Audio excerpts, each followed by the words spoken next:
Marguerite de Mézerac, les jardins du Château de Canon. What is admirable there is that the layout of the grounds have been preserved intact since their creation during the second half of the 18th century.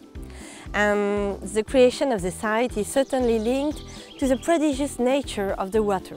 Firstly, we have the reflection pool. It is a still surface of water, so there mustn't be any fountains that might disrupt the reflections it offers to the public. And there is also the liaison and the small canals, which give rise to several water cascades. And the purpose is to hear and be attracted by the sound of water. So even from here, we can almost hear the sound of the waterfall, which is located a little further away. Finally, there is a Grand Canal, which is fed on the one hand by springs and on the other by this small canal, which is a branch of the Liaison. Canon's English-style garden is formed of winding trails, a lot of water and cascades, and plantings, which are anything but meticulously aligned, so that they look as natural as possible. There is as much creative planning here as in a French-style garden, where human intervention is more obvious. English-style gardens required as much work to shape the landscape, form dips and mounds, and deviate the course of the water. But the point is that as we stroll through the ground, we really feel like we are walking through nature, even if it's a little bit idealized.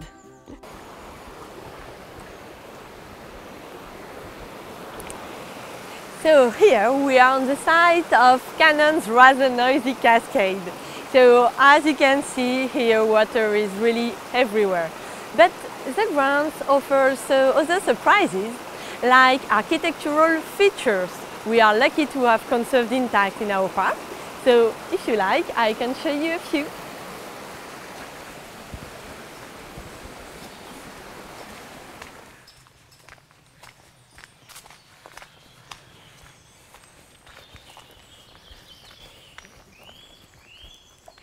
So here we are standing in the great east-west axis that structures the garden's design. And on my right there is a Chinese pavilion, and on my left, on the distance, there is a Weeper's temple. And just here I'm in front of the dovecote. So these are three of the architectural features that have been conserved at Canon. So I'm going to take you to the Chinese pavilion because it looks onto one of the garden's most beautiful views.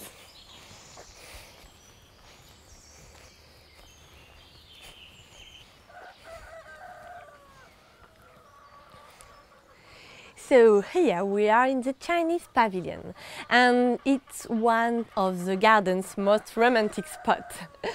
And as you'll notice, we still hear the sound of nature, but not only, because there is also the one of the animals. It's because now we have an educational farm on the grounds. So the grounds continue to live and develop, but still in the spirit of the 18th century. So at Canon we have architectural features, but we also have walled gardens that are called Chartreuses. So let me take you to them.